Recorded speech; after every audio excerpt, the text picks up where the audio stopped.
Grzegorz Chyży, Róże Ogrodowe, witajcie. Mam od Was informację, że chcecie film o tym, co się teraz dzieje w żywym katalogu róż. I przyznam się szczerze, że do tego filmu zabieram się już od dłuższego czasu, albo pogoda nie pozwala, albo ja nie mam czasu. I mam już wyrzuty sumienia, że czas mija, a ja jeszcze nie zrobiłem w zasadzie cięcia tych krzewów. I dzisiaj się tym zajmę. Nie wiem, czy zdążę zrobić wszystko, czy tylko część. Zacznę sobie od tych po kolei, od tych najniższych roślin i będę się przesuwał do tych pewnie, na których najbardziej Wam zależy, czyli róż wielkokwiatowych i parkowych, angielskich. Stopniowo. Jutro też ma być ładna pogoda, może jeszcze jutro coś nagram. Po to, żeby z tego filmu, czy z tych filmów jak najwięcej informacji uzyskać, będę to nagrywał też GoPro mniej więcej tutaj z czoła, tak żeby filmować wszystko, co robię rękami. Nie wiem jeszcze, jak to wyjdzie, nie wiem, czy to się uda. Być może trzeba będzie cały materiał wyrzucić do kosza. Zobaczymy. Mam nadzieję, że coś z tego wyjdzie. Chcę po prostu przechodzić odmiana za odmianą, mówić, jaka to jest odmiana, jak przezimowała i w związku z tym, jak będę chciał ją przyciąć i po prostu ją będę przycinał. I tak będę szedł po kolei. Dzisiaj mamy 26 dzień marca, koniec marca. Uważam, że to jest czas jeszcze jak najbardziej ok na cięcie róż. Zobaczycie, jakie są różnice w zaawansowaniu we wzroście poszczególnych odmian. To też będzie fajnie widać. I te filmy właśnie będą tak sukcesywnie nagrywane, żeby te rzeczy, które nas interesują, nagrać ciągiem wszystkie odmiany. Czyli teraz wiosną interesuje nas, jak przezimowały róże i w związku z tym, jak je będziemy cięli. Zaczynamy. I jeszcze chcę dopowiedzieć jedną ważną rzecz. Ci, którzy nie widzieli jeszcze tego materiału, żadnego materiału o żywym katalogu róż, to chcę im powiedzieć jedną rzecz. Mamy tutaj rośliny, 99% roślin, to są rośliny, które były sadzone tutaj rok temu, niecały rok temu, bo to był gdzieś, jeśli dobrze pamiętam, kwiecień ubiegłego roku. W związku z tym 95% tych roślin to są rośliny, które rok rosną w tym miejscu. Część roślin była dosadzana w styczniu tego roku, czyli praktycznie są świeżo sadzonymi roślinami. Zobaczycie jeszcze, że część roślin jest posadzonych za głęboko. Myśmy się spieszyli z tym sadzeniem, sadziliśmy to pod świder, nie pod łopatę, kopaliśmy troszkę większe dołki i to wszystko potem siadło. Wiele osób ma ten problem, że orientujecie się po jakimś czasie, że macie za głęboko posadzone rośliny i trochę panikujecie. Częściowo przeze mnie, dlatego że ja Wam pokazałem i przestrzegałem przed tym sadzeniem zbyt głęboko i pokazywałem Wam, co się dzieje z roślinami, jak są zbyt głęboko sadzone, co się dzieje z pędami, które są w ziemi. Ale słuchajcie, założenie jest takie, że te rośliny będą tutaj rosły około 4 lat i później będzie przemeblowanie tego jak gdyby terenu i będą nowe nasadzenia, nowe testy, nie? Czyli zakładamy, że rośliny będą tutaj przez 4 lata rosły. Jeśli roślina jest głęboko posadzona, ale ja uznaję, że przez te 4 lata jakoś bardzo jej to nie zaszkodzi, to nie będziemy robić żadnych rewolucji, ale mam też taką jedną odmianę, pokażę Wam, która bardzo źle przezimowała. I nie wiem, czy powodem było zbyt głębokie sadzenie, czy jakiś inny powód był, ale najprawdopodobniej będziemy musieli wykopać tą odmianę, te wszystkie 3 sztuki i posadzić nowe. Ale to wszystko będzie na filmie. Zaczynamy od miniatur i lecimy z kolekcją miniatur. Od razu powiem tak, że jestem zaskoczony, że bardzo dobrze przezimowały nawet to, co wystawało nad śnieg. Zobaczcie, tutaj mamy Bienenweide Weiss. Jest to jedna z mocniej rosnących miniatur z serii Bienenweide i mamy pierwszy krzak, który nie był przycinany. Zobaczcie, w zasadzie pięknie przezimował. Widzicie, mamy tutaj pędy, które zaczynają wyrastać i jedyne, co trzeba tutaj zrobić, to po prostu poprzycinać te końcówki. Ja specjalnie nie będę tej rośliny mocno przycinał, tylko takie delikatne cięcie sanitarne.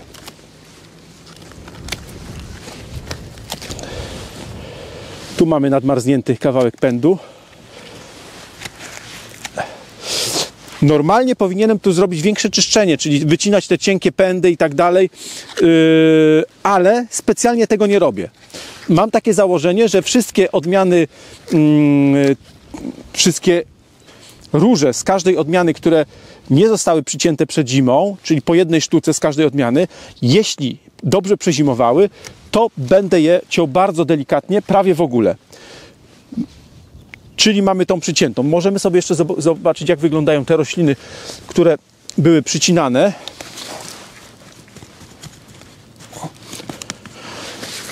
Tutaj mamy tylko i wyłącznie kosmetyka. Nawet jakbyście tego nie zrobili, to nic się nie stanie.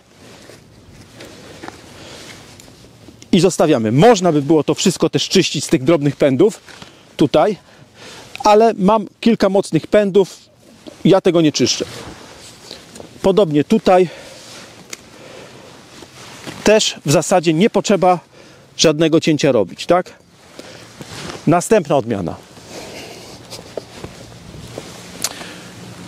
Bienenweide Ivory. Czasem bardzo podobna, niektórzy uważają, że to są bardzo podobne odmiany do Weiss i Ivory. Ona jest kremowa, ale zobaczcie, już widać różnicę we wzroście. Przynajmniej dwukrotnie mniejsza roślina po pierwszym sezonie. Przezimowała też bardzo dobrze. Tutaj zrobimy tylko takie cięcie kosmetyczne. Powycinamy stare owoce. Słuchajcie, ja zakładam, że będę to prowadził w taki sposób, żeby mieć jak najmniej pracy, bo też uważam, że wy chcecie mieć taki system, większość z was chce mieć taki system, że sadzicie rośliny, sadzicie róże i chcecie mieć ładny efekt, ale jak najmniejszym nakładem pracy. I ja też będę do tego dążył tutaj. Jak wyglądają pozostałe rośliny? Moim zdaniem wyglądają dobrze. Moim zdaniem wyglądają dobrze. Ta może troszkę słabsza, ona już w tamtym roku była słabsza, ale też jest, zobaczcie, też jest delikatnie za głęboko posadzona. Teraz jest taka misa zrobiona, albo to zostawimy tak na cały sezon. Plan był taki, żeby tu wysypać jeszcze korę, ale jak wysypimy korę, to praktycznie przykryjemy całą tą roślinę. Zobaczę jeszcze, wolałbym, żeby ta rabata była wyściółkowana korą, ale jeżeli się nie da, to zostawimy przez te 4 pierwsze lata tutaj wszystko bez kory, tylko gołą ziemię i będziemy musieli często spulchniać. Następnie Bienenweide Gelb, chyba do tej pory najbardziej popularna róża z tej serii. Uważam, że też bardzo dobrze przezimowała. Mniejsza od Weiss, mniej rośnie, ale zobaczcie, wszystko praktycznie jest nie nadmarznięte, tylko te najcieńsze końcóweczki, które i tak by należało uciąć, jak i tak.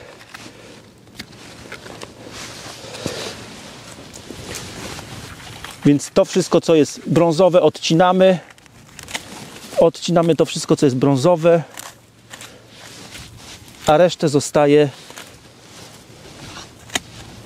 nienaruszone. Nawet te pędy, które ze względu na to, że są zbyt cienkie, powinny zostać wycięte według tradycyjnej szkoły cięcia, ja też ich nie będę jakoś specjalnie czyścił.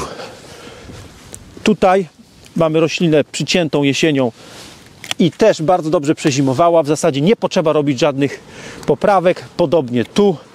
I to jest ta sytuacja, kiedy ja mówię, że czasem sobie robię jesienią cięcie po to, żeby zaoszczędzić ilość pracy wiosną, bo tej wiosną jest zawsze mało czasu, a dużo pracy.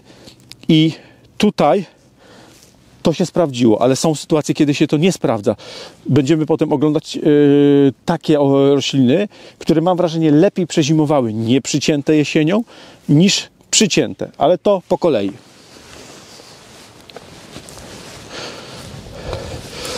Bienenweide Mango. Bienenweide Mango też całkiem ok przezimowała. Mamy tutaj pędy cienkie. I zobaczcie, mamy też takiego grubego, olbrzymiego pęda jednego. Na razie tylko same końcówki. Są jeszcze stare liście. O, widzicie, stare liście. Czasem pytacie, co z tymi starymi liśćmi robić, jeśli nie spadną. To już moim zdaniem jest kwestia estetyczna. W przypadku bardzo chorowitych odmian lub w przypadku porażenia róży przez rdze róży, no to wtedy bezwzględnie należy takie coś usuwać, ale w przypadku zdrowych odmian i tam, gdzie nie mamy rdzy, nie musimy się jakoś bardzo przejmować tym.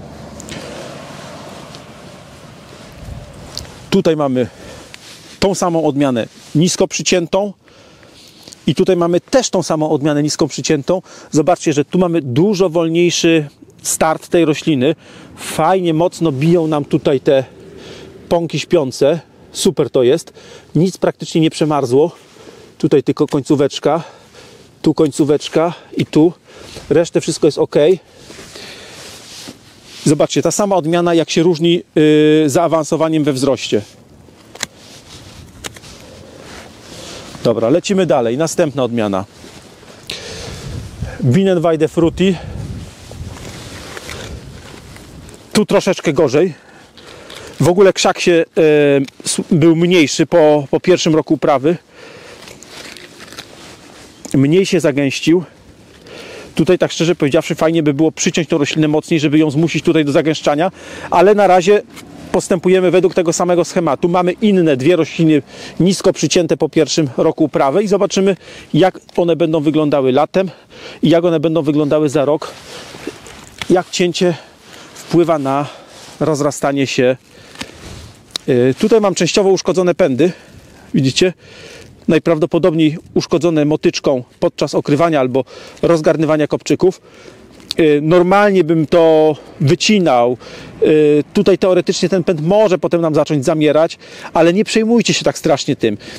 To nie jest tak, że jak macie tą ranę tutaj, to jak jej nie usuniecie, nie przytniecie tego pędu, to cały krzew wam jak gdyby zacznie chorować. Absolutnie tak nie jest. Może wam zacząć chorować ten pęd, ale to też nie jest przesądzone.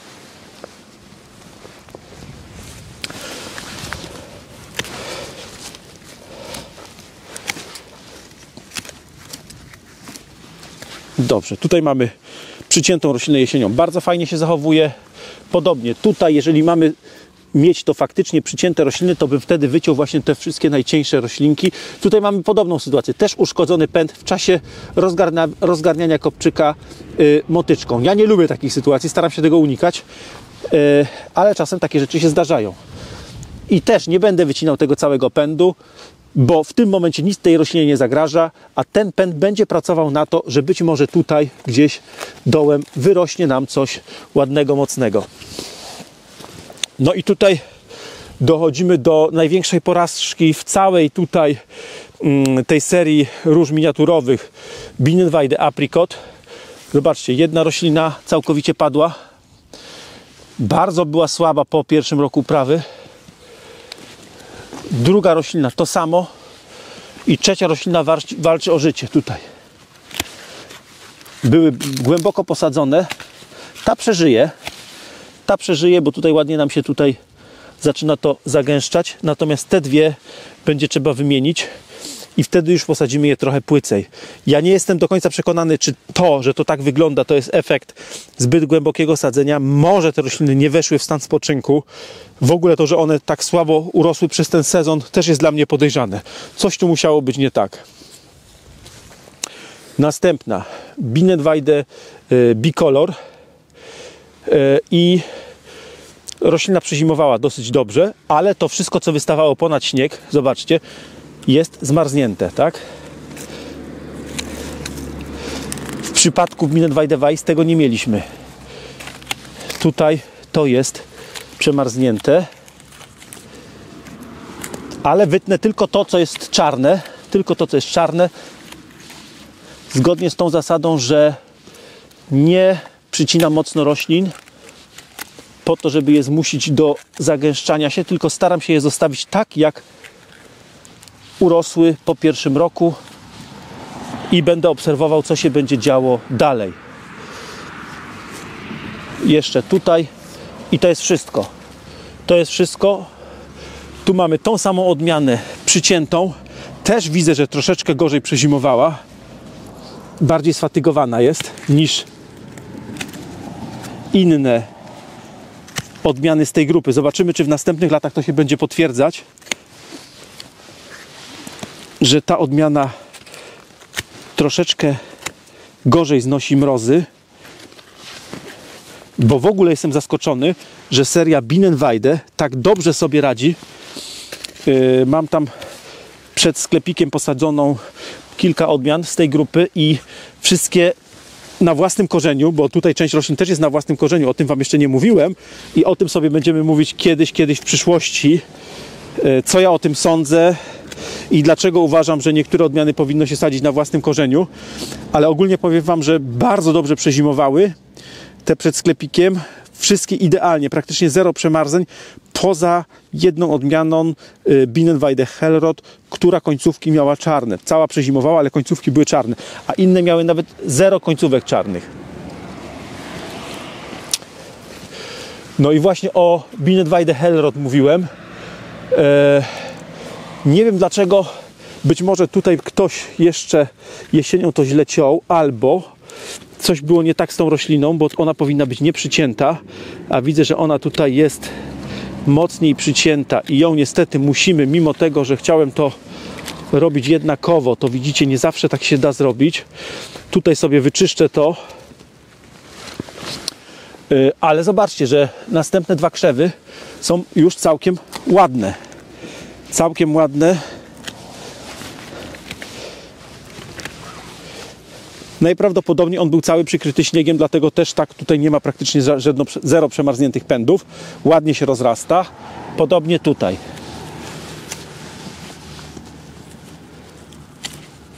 Wytnę tylko to największe sianko i zostawiam rośliny, tak? Lecimy dalej.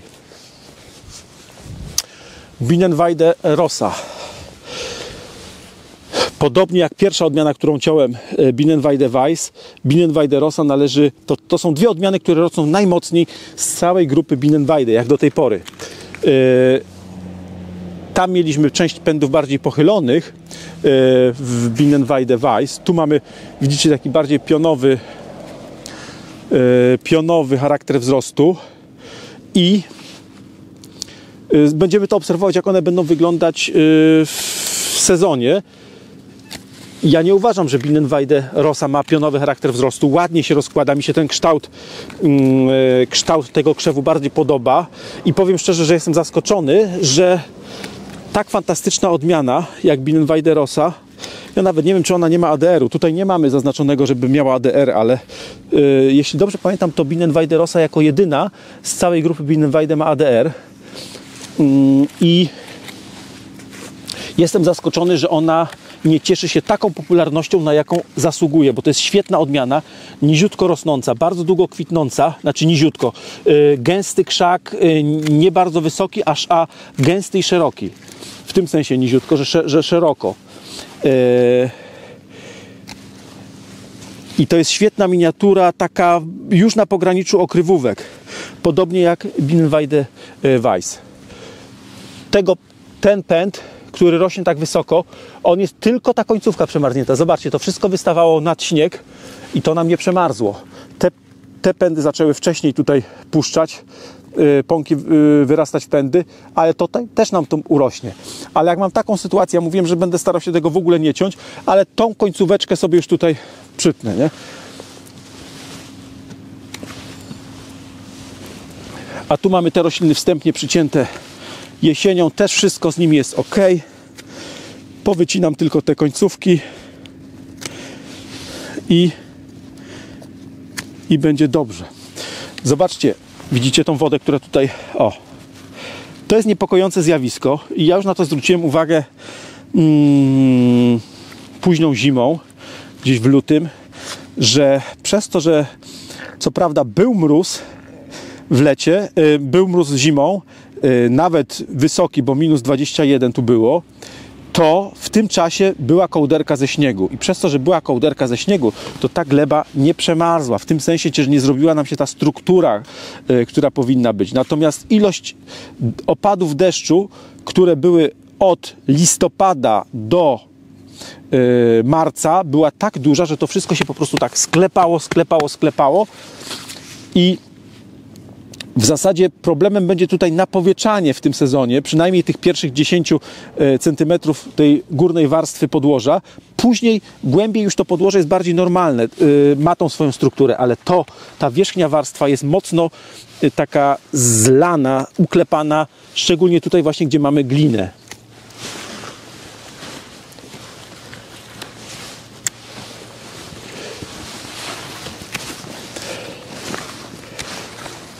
Ok. Lecimy, następna odmiana. I tu już skończyła nam się grupa Bienenweide. Zaczynamy miniatury z innej kolekcji. Tutaj mamy jeszcze Tantau, Honemilk. Też powiem szczerze, że słabiutko tutaj to i wyglądało, i rosło w ubiegłym sezonie, i też słabo to wygląda teraz po zimie, ale żyje, to wszystko żyje. Natomiast spodziewałem się większej rośliny, ale zobaczcie, jak strasznie głęboko są te rośliny posadzone. Zobaczcie, o, tutaj widzicie, jak to siadło. I w zasadzie takie coś też powinno się już przesadzić. To już jest, jak ja mówię, żebyście nie przesadzali, nie panikowali, nawet wtedy, kiedy mówicie, że macie za głęboko posadzone rośliny, to tak jak tu jest, to się powinno jednak przesadzić. Ja, nie wiem, czy będziemy mieć na to czas, bo fajnie by było podnieść te rośliny, podsypać ziemię i je posadzić jeszcze raz, ale to też mi by zaburzało ten proces obserwacji roślin, dlatego że to jest już roślina, która rosła rok czasu, tak? I ona ma system korzeniowy rozbudowany i wszystko, co ja teraz robię, przycinam, to liczę na to, że ten rozbudowany system korzeniowy uderzy w tą roślinę mocą swoją i ona nam się ładnie rozbuduje. Tak jak tutaj widzicie, nabrzmiewające pąki śpiące, mimo że roślina wygląda bardzo marnie, to jeżeli ona tutaj nie zostanie jakoś zasypana tą ziemią, to z tych pąków śpiących, przez to, że roślina już jest ukorzeniona, powinny nam wyrosnąć ładne, mocne pędy. I na to liczę, dlatego szkoda mi jej teraz ruszać i przesadzać. Zobaczymy, czy ten mój tok myślenia będzie słuszny. Zobaczymy to latem i za rok o tej porze.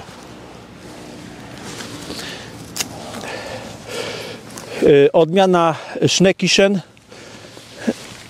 też dobrze przezimowała. Jestem też zaskoczony.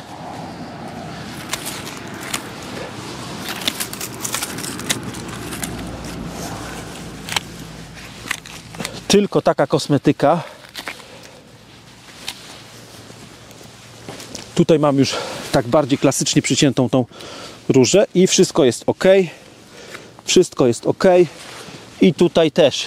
Gdybym wszystkie rośliny miał posadzone tak głęboko jak tu, to bym był zadowolony. To jest dla mnie optimum i byłoby ok. Ale tutaj to jest zdecydowanie za głęboko. Po prostu dołek był za głęboki, zrobiony świdrem. Ona może nawet i była posadzona poprawnie, ale to wszystko potem siadło pod wpływem podlewania i deszczu. Odmiana Sonnenrosen. Zupełnie inny charakter wzrostu, pomimo że należy do miniatur, tak jak poprzednie, to ta róża jest zdecydowanie rośnie jak okrywówka. Pędy cienkie, długie, leżące na ziemi. Przezimowała moim zdaniem dość dobrze. To, co od razu już widać na pierwszy rzut oka, to mamy mnóstwo bardzo cienkich pędów.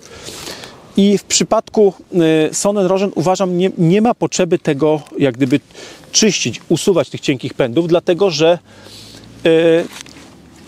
to jest róża miniaturowa, ale ona ma bardzo dużą siłę wzrostu. I ja się tu nie obawiam, że jeżeli wszystko będzie w porządku z podłożem, z systemem korzeniowym, to ona puści bardzo mocne pędy już w tym roku, które zobaczycie, że one będą za mocne, one nam będą nawet przeszkadzać w tym układzie, który tu mamy. Więc ja się o to nie boję. Tutaj te roślinki przycięte i tutaj już widzicie, że roślinki przycięte w przypadku tej odmiany przezimowały trochę gorzej niż te nieprzycinane jesienią, tak? Ale tu jest takie sianko, że ja tego nie będę nic robił. Liczę na to, że zobaczcie, to wszystko, co tutaj nam wyrasta, że to stworzy mocny krzew. Dlatego nawet jeżeli tu zostanie część pędów lekko takich obumarłych, brązowych, mi to w ogóle nie przeszkadza. Tutaj podobna sytuacja, ale już te pędy są większe, już ładnie tutaj nam zaczynają nabrzmiewać. Tu mogę sobie wyciąć tego suchego, tego i tego. Resztę zostaje. Następna odmiana Sternenhimmel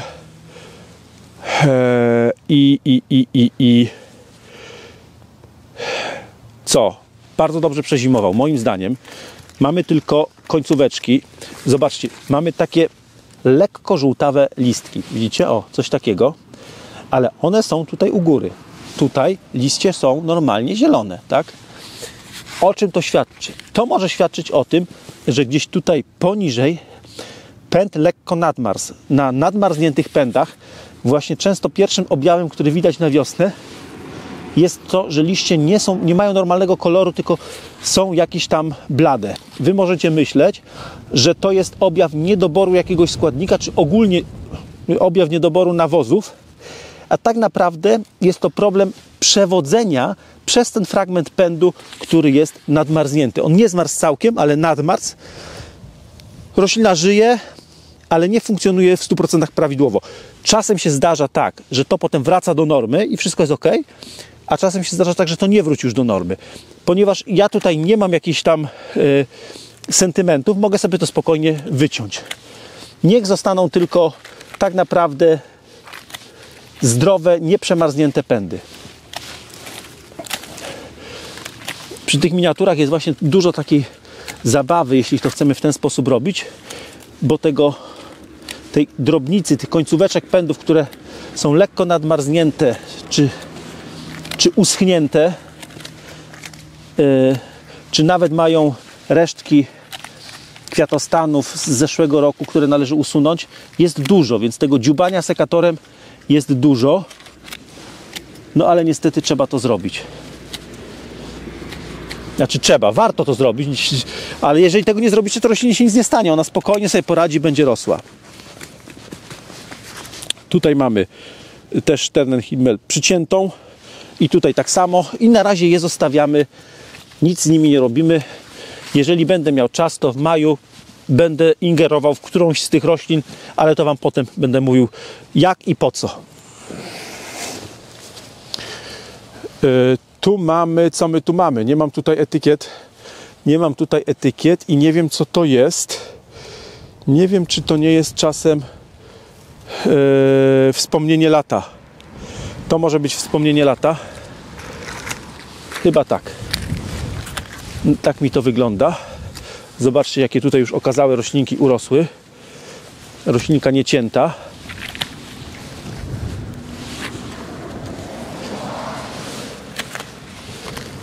Troszeczkę tylko wytniemy to wszystko, co nie puszcza nam listków, nie puszcza pędów na końcach, a resztę zostawimy nieciętą, tą jedną sztukę. Ok.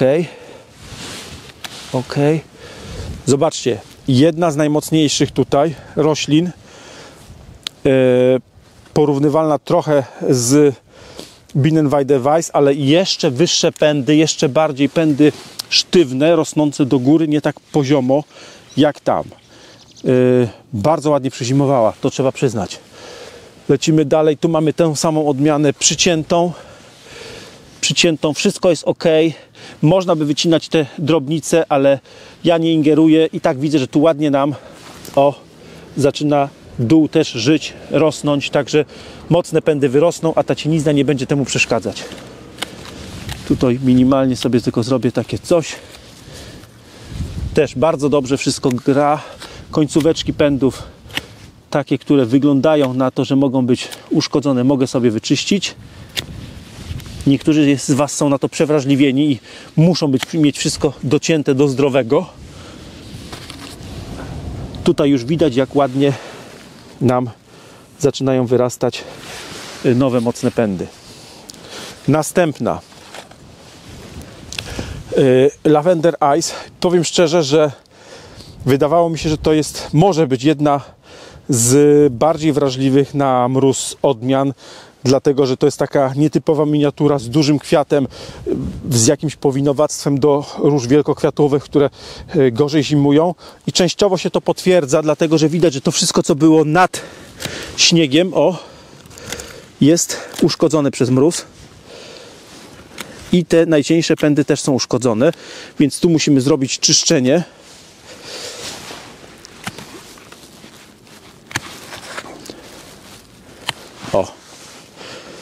Tu mamy wyczyszczone i zobaczcie, dużo mówię o tym, że to nie musi być na początku takie mocne, bardzo idealne cięcie, ale to, na co ja jestem przewrażliwiony, to zawsze czyszczenie tej nasady z tych kikutów takich, żeby nie zostawiać takiego jeża usychających pędów, tylko żeby tą nasadę zostawiać po prostu czystą.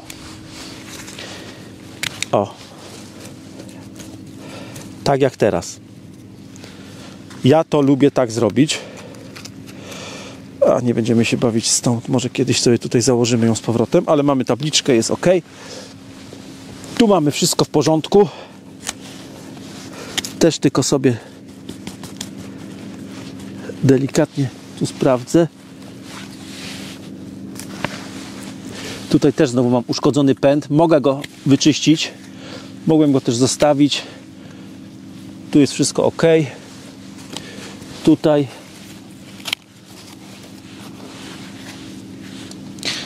Tak szczerze powiedziawszy, gdybym to robił bez nagrywania filmu, to na pewno chodziłbym z wiadereczkiem i te drobne pędy, które wycinam, zbierał sobie do wiaderka. Ale gdybym tak robił, to nagrywanie tego filmu, bawienie się w to wszystko zajęło mi zbyt dużo czasu i najprawdopodobniej film by nie powstał, bo wolałbym sobie zrobić sprawnie swoją robotę. A dla mnie w tym momencie najważniejsze jest nagranie Wam filmu z tego. Mamy odmianę Pinokio.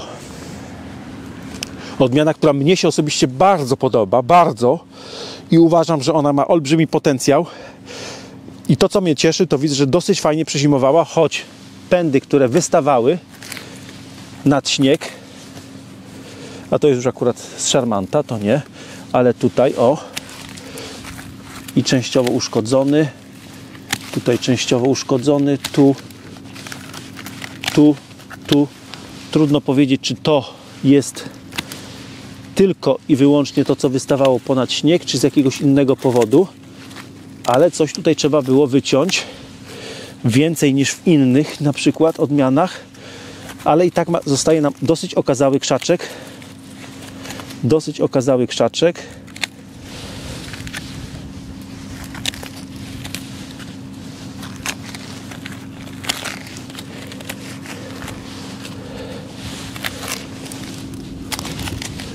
Ok, tu już mamy w miarę wyczyszczone. Dobra, mamy w miarę wyczyszczone. Zobaczcie, to dlaczego lubię używać tego sekatora, to jeszcze w innych filmach zobaczycie, wyjdzie. Uwielbiam go dlatego, że mogę nim ciąć i cienkie, i mocne pędy, ale też dlatego, że wykorzystując sobie tą dłuższą rączkę, czasem mogę sobie odgrzebać nasadę pędu, dostać się do jakiegoś pędu, który potrzebuję. Nie sięgam po inne narzędzie. Robię to wszystko jednym narzędziem. I to mi się bardzo podoba. To mi przyspiesza pracę.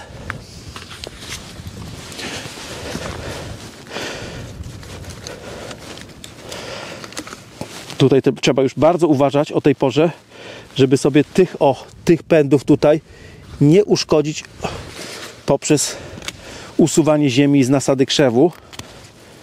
Fajnie to by było zrobić wcześniej, byśmy to próbowali zrobić, ale było bardzo, bardzo mokro. Potem mieliśmy innej pracy mnóstwo i dlatego nie jest to zrobione tak, jak ja bym chciał. Szczególnie właśnie na tych gliniastych ziemiach, jak się nasadę mocno obsypie na zimę, to potem wiosną jest dość trudno ją wyczyścić, bo trudno jest złapać ten moment, kiedy są optymalne warunki, nie jest za mokro, a czasem trzeba czekać do tego momentu, a tu już wegetacja idzie do przodu i zaczynają nam wyrastać u nasady takie pędy, których nam szkoda zniszczyć i często po prostu się to tak zostawia. Tu mamy też ok. Też ok. Czyścimy w porządku. Niepokoi mnie ta stojąca woda. Tak nie powinno być. Charmant. Stara, dobrze znana odmiana. Dobrze, dosyć zimująca. Zobaczcie, to wszystko fajnie widać. Nawet to, co wystawało ponad śnieg, jest ok. Poza tymi końcóweczkami takimi jak to, które czasem były nadłamane jeszcze jesienią.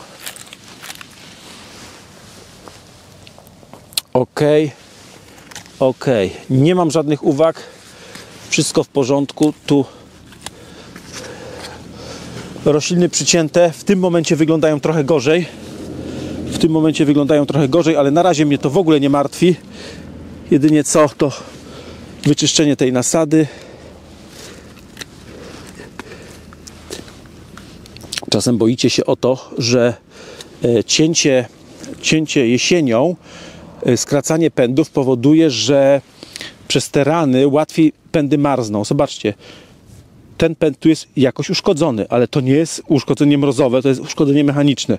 Być może się te pędy tutaj złamały, czy coś, ale mróz nie zrobił tutaj żadnej szkody. Nie zawsze tak jest, ale często tak się dzieje, że ten mróz, jak to się mówi, nie wchodzi tymi ranami. Wielu się z Was obawia, że jak przytniecie jesienią, późną jesienią w listopadzie, to mróz wejdzie przez tą ranę i uszkodzi pęd. Jeżeli pęd jest zdrewniały, to się nie musicie, a roślina jest wystarczająco mrozoodporna, to nie musicie się bać. Natomiast jak roślina ma mniejszą odporność, tak jak wielkokwiatowe, to nie ma znaczenia, czy pęd jest przycięty, czy nie przycięty. Jak ma zmarznąć, to i tak zmarznie.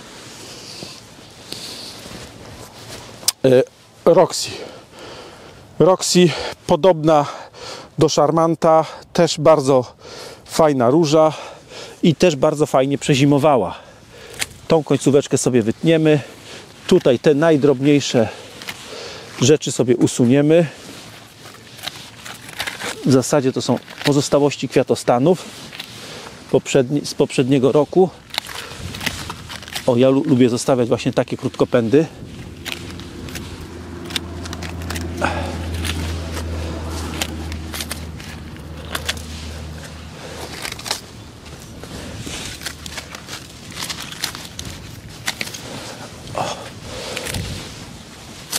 I w zasadzie tyle. Porządek zrobiony. Te rośliny mocniej przycięte też wyglądają dobrze. Tutaj mamy pęd, który widzicie był złamany wcześniej i on tutaj zaczyna nam obumierać. Możemy go przyciąć w tym miejscu. Tutaj bardzo delikatnie, żeby nie uszkodzić tego mocnego pędu, który tu fajnie z nasady zaczyna rosnąć. O, tego. A, to jest już odłamana część. Dobra. Tutaj mamy też uszkodzony kawałek pędu. Odcinamy sobie go. To.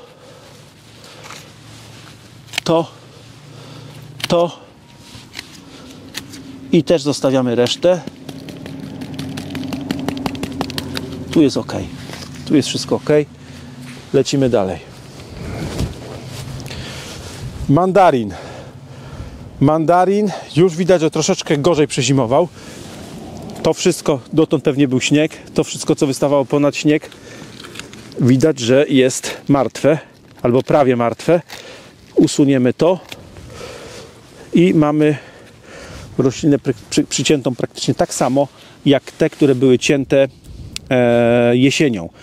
Ale widać, że ta odmiana jak gdyby później pobudziła pąki śpiące, później ruszyła do wzrostu niż ta, która była przycięta jesienią.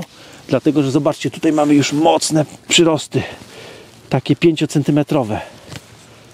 To wcale nie jest dobre, jeżeli mamy takie przyrosty o tej porze, bo mamy dopiero koniec marca, a w kwietniu na pewno będą jeszcze noce z przymrozkami. Jeżeli to będzie przymrozek -2, -3 stopnie, to nie obawiam się, ale jeżeli to będzie -5 stopni, to co się może stać? Mogą nadmarzać same stożki wzrostu u takich róż, tutaj ten stożek wzrostu, albo mogą całe te pędy tutaj nadmarzać nowe. Różnie to się dzieje. Będziemy widzieć i jak tak się stanie, to będziemy coś musieli zaradzić temu. Odmiana Corazon.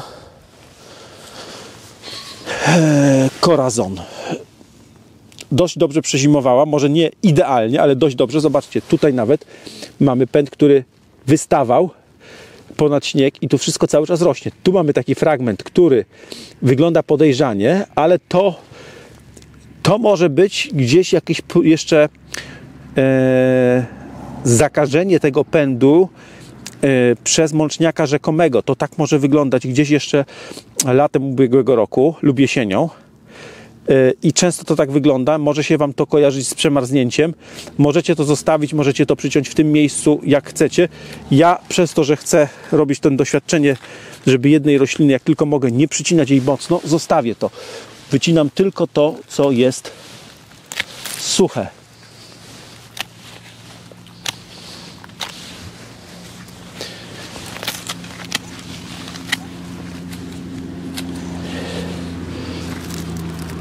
Ok. Dobrze, to mamy praktycznie zrobione tutaj. Jeszcze to. Dobra, korazon, który był przycięty jesienią. Zobaczcie, tu będzie to fajnie widać. Już widać, jak tutaj nam się ten środek zagęszcza, jak mocne zaczynają stąd rosnąć pędy. Tak? To najprawdopodobniej będzie pierwsza obserwacja w ogóle, jak się zachowuje roślina cięta, a nie cięta. Tu fajnie to widać. A tu widzicie, tu mamy, mniej się tutaj dzieje, a wszystko, co się dzieje, to się dzieje, powiedzmy, od połowy tych pędów w górę, nie? Czyli na wierzchołkach.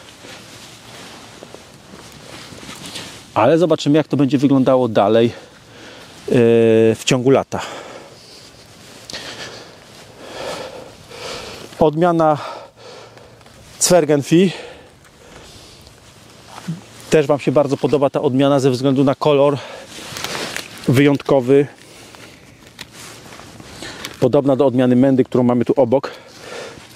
Bardzo podobna, podobnie rośnie i podobnie się zachowuje trochę po zimie, chociaż zobaczycie, że Mendy jeszcze lepiej przezimowała. Tutaj po prostu ta roślina była mniejsza już jesienią. Już jesienią była mniejsza. Jest wyczyszczona, jest ok.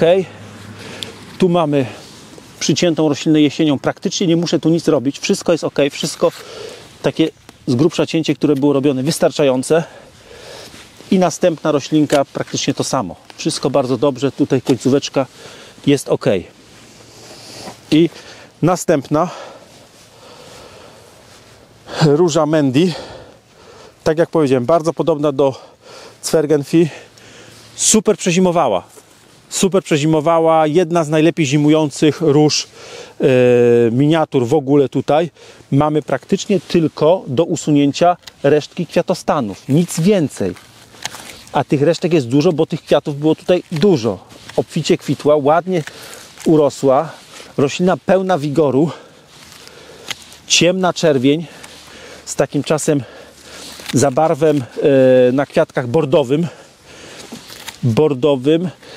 Większość z Was woli, widzę to popularności tego, jak się u nas sprzedają, wolicie wybierać Zwergenvieh od Mendy, ze względu na to, że ta Mendy jest ciemniejsza, ale zobaczcie, ona ma też mnóstwo, ale mnóstwo zalet. Jedną z nich jest to, jak fajnie urosła i jak fajnie przezimowała. Ile jest wigoru w tej roślinie.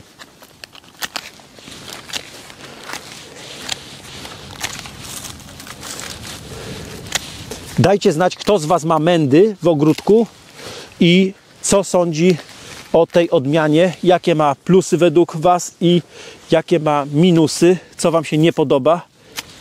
Ja często mówię o tym, co mi się nie podoba w odmianach i niektórzy twierdzą, że za bardzo się przypieprzam do cech nie aż tak istotnych, ale chcę, żeby było w miarę obiektywne spojrzenie na każdą odmianę. Tutaj mamy Mendy przyciętą. Zobaczcie, jakie to były mocne pędy. Jakie mocne pędy po jednym roku uprawy w róży miniaturowej. I już widać, jak to fajnie rośnie. Tutaj mamy to samo.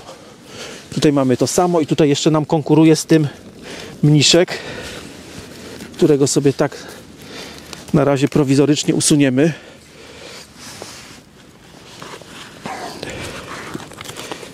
Ok. Następna. Skończyły nam się róże miniaturowe i przechodzimy do róż okrywowych.